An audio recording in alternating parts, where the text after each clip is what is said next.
Today we will discuss chapter 2 Vedic period about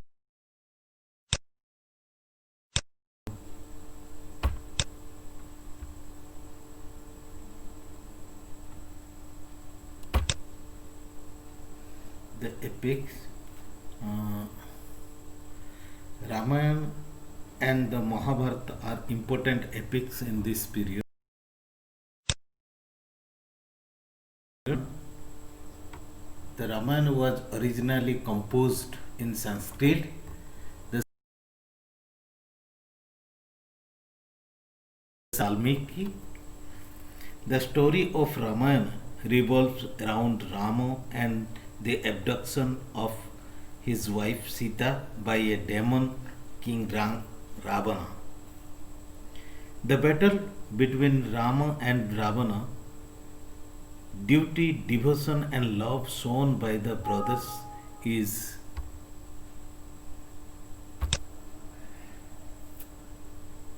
told in detail. Rama was the eldest of the four sons of Dasharatha, the ruler of Ayodhya, who had three queens. Rama was the son of the eldest queen, Kausalya, and was the heir apparent to the throne. After Rama was married to Sita, he was to be installed as the king. At this juncture, King Dasharatha's other queen, Kaikeyi, he had made earlier to grant her a wish. Kaikeyi wanted her son Bharata to be the king and Rama to be sent into exile for 14 years. Rama, along with his wife Sita and brother Lakshmana, went to the forest. Of a sannyasi, Ravana, the demon king, abducted Sita and took her to Lanka. Rama, Sugriva, and Hanuman, they crossed the ocean and defeated Ravana. Rama then, along with Sita and Lakshmana, proceeded home having completed the 14 years exile. He was crowned the king. The Mahabharata to be the work of Sage Vyasa. Mahabharata written in Sanskrit language. Originally it was called Jaya, or the collection of dealing with victory. Subsequently, it came to be known as Bharata because it contains the stories of one of the earliest Vedic tribes called Bharata. The final compilation came to be known as Mahabharata. The Bhagavad Gita, a part of the Mahabharata, is one of the most popular religious texts considered sacred by many people in India. The interest of the self might conflict with duty, and whenever there is such a conflict, the Bhagavad Gita gives the answer. That is the secret of the undying popularity of religious text. It teaches that the soul is immortal. In Mahabharata, the king of Hastinapur, Dhritarashtra, 100 sons known as Kauravas. Dhritarashtra's brother Pandu, who had died earlier, had 5 sons known as Pandavas. Of course, of time, Dhritarashtra named the eldest Pandava, Yudhishthira his successor. This angered Duryodhana, the eldest of the Kauravas. It became the cause of enmity and jealousy between the cousins. Once During a game of dice, Yudhishthira, the eldest Pandava, lost to Duryodhana. In accordance with the term of agreement, the Pandavas completion of the exile, the Pandavas asked the Kauravas to return their kingdom, but Duryodhana refused to give anything. So the war known as the Mahabharata followed Arjuna. A Pandava was reluctant to fight. Krishna ultimately gave him a discourse and prevailed upon him to do his duty. This discourse at the battlefield is compiled in the form of Bhagavad Gita. It forms a part of the Mahabharata. The Mahabharata war lasted for 18 days. In the war, all the Kaurava brothers were killed and Yudhishthira became the ruler of Hastinapur. Then, importance of epics. First, the epics serve as the main source of information on the political institutions and the social organizations of the epic age. Secondly, they provide information on various Aryan kingdoms, their armies, and the weapons they used. Were entrusted with the defense of their kingdoms, and they believed that death on the battlefield noblest act in the life of a warrior. Thirdly, the epics are considered as the finest literary works of the ancient period and are acclaimed for their literary and philosophical value. Fourthly, they reveal the high ideals of family life of the Aryans. Fifthly, the great heroes depicted in the epics are the embodiments of high moral principles and made a great impact on successive generations. Sixthly, the Bhagavad Gita elaborates the karma philosophy and of soul. That means soul never die. Then archaeological sources of information.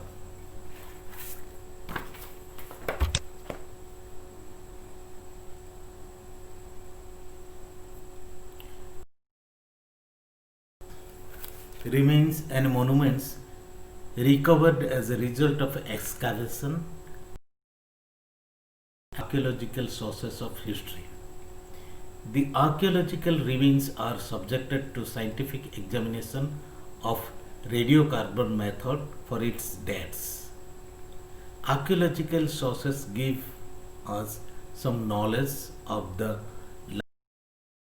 people. India is rich with ancient ruins, remains, and monuments. Excavations have been conducted at Taxila, Pataliputra, Rajgir, Nalanda, Sanchi, Bharut, Sarnath, and Mathura. They are being done at many other places too. By digging the old sites and mounds and discovering the material remains, historians try to understand the past.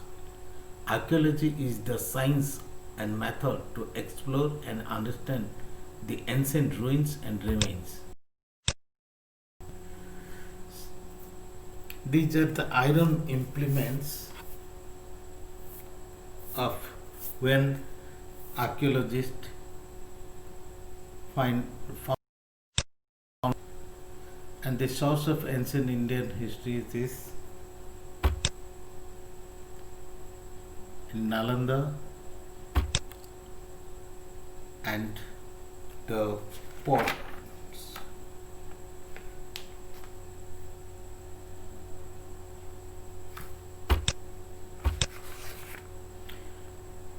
Then first archaeological remains and tools and remains of pottery. Here first iron artifacts. Agriculture means here the discovery of iron marks an important stage in the march of civilization in the world. In India, it began in 1000 BC. The village farming gradually dispersed in large part of India from the Gangetic plains to the peninsular south. Iron was the harder metal than copper and bronze. It was cheap and available in plenty. Iron deposits were found over large areas. It was used in that is agriculture. Discovery of iron gave the Aryans new implements like axes to clear the forest and cultivate the land. Thus, agriculture became their important occupation. With the heads, sickles, and hoes, they could bring vast tract of land under cultivation. The production of more rice, wheat, barley, vegetables, and fruits improved their standard of living. Then, occupation. The use of iron gave rise to new trades by providing durable implements like saws, chisels, hammers, nails, and tongs. This gave rise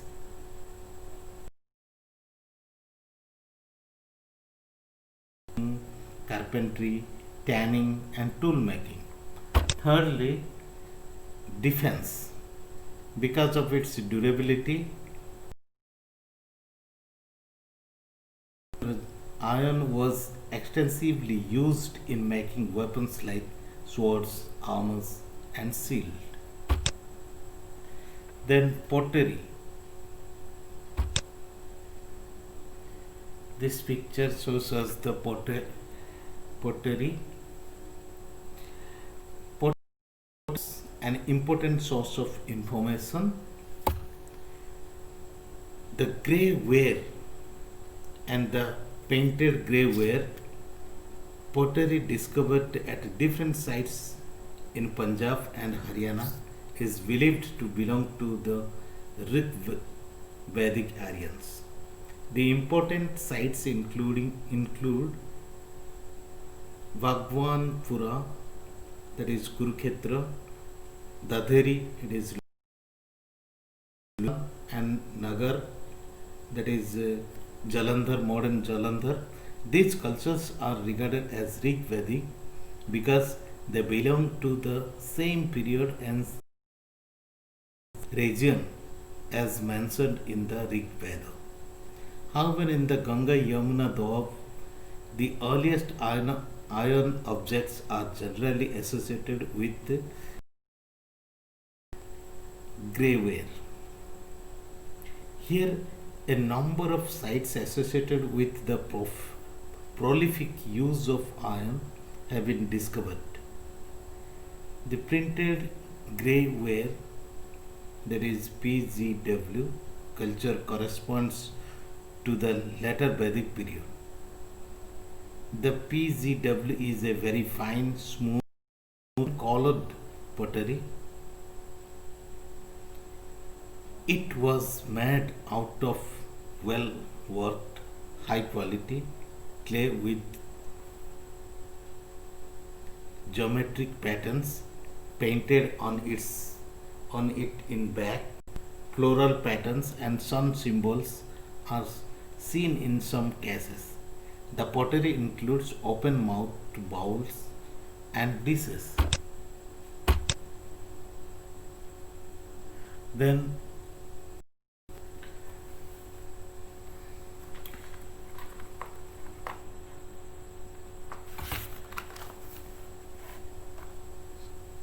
the PWD phase was followed by the Northern Black Police where phase the beginning of which goes back to 700 BC. This pottery was glossy and shining. It is believed that the use of this pottery was made by the who dominated the economic and social life of the period. Then we'll discuss about early settlements. On the basis of the names of the rivers and mountains mentioned in the Rig Veda, it is believed that the Aryans entered India from Afghanistan and settled in the Kabul River and the Punjab. They called this northwestern part Sapta Sindhu or the land of seven rivers, namely Sindhu, Ravi, Bees, Satluj, Jhelum, Chenab, and Saraswati. This region covers the present areas of eastern Afghanistan, Punjab, and parts of western Uttar Pradesh. Later, this region was named Brahmavart of the gods because the compositions of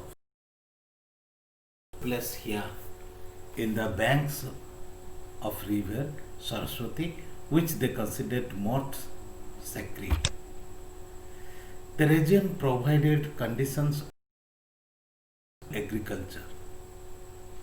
The act of moving from place to place with herds of animals ceased to have the preeminence it had enjoyed in early days. This fact too was responsible for the evolution of a new culture